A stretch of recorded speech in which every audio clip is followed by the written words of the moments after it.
Did you know there was a connection between the four living creatures that surround God's throne and the four horsemen? I'll explain this next on West Clouds Rising.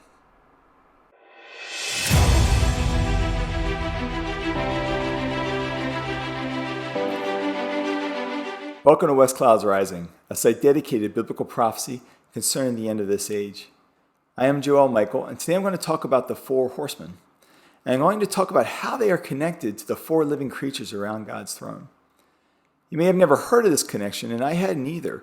I came across this when I was writing a blog post about the four horsemen, and I noticed as I was reading scripture that there wasn't a random order to how the creatures were calling the horsemen. In fact, it was the first living creature that calls the first horseman, and the second living creature that calls the second horseman, and so forth.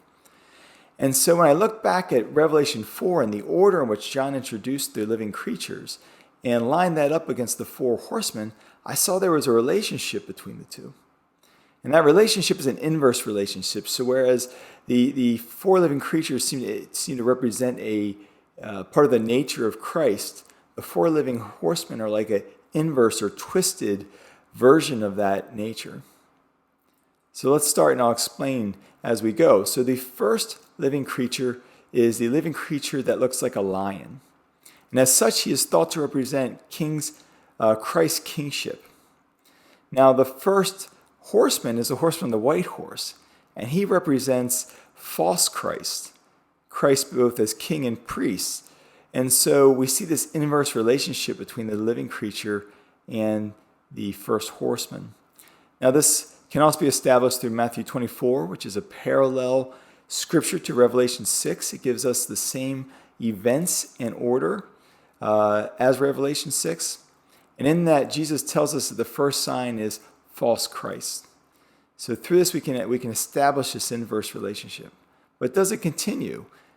Well, the answer is yes. And so we get to the second horseman, and that is the horseman that takes peace from the earth. He is a horseman on a red horse. And the living creature who calls him is a calf.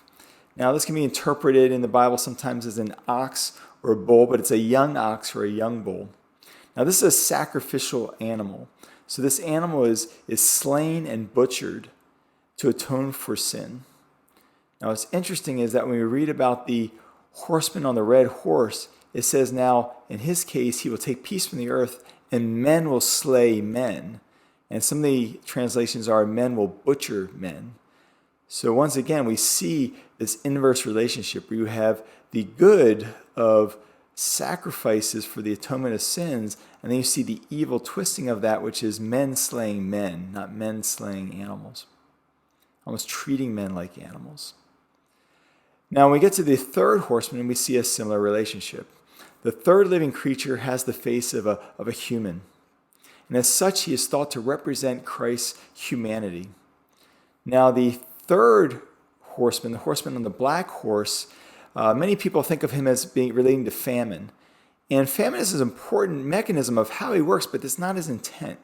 His intent is to create social discord. And he does this through things like famine, whereas famine creates the haves and the have-nots. People with wealth may do well in a famine. People have stored money away, but those who are lacking will struggle. And this creates internal struggle between peoples.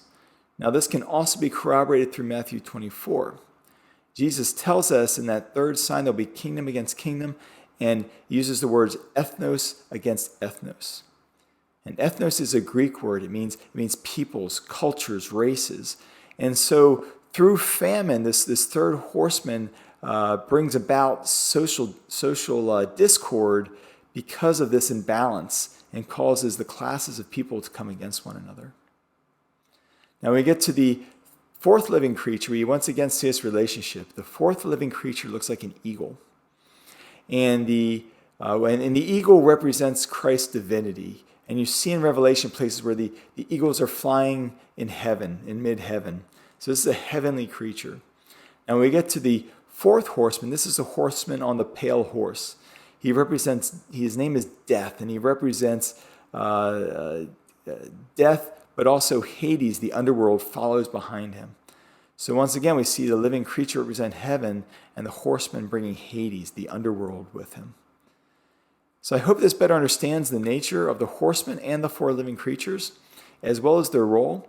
If you want to get more information about this or read about other posts, go to my blog site at www.westcloudsrising.com. Thank you for watching.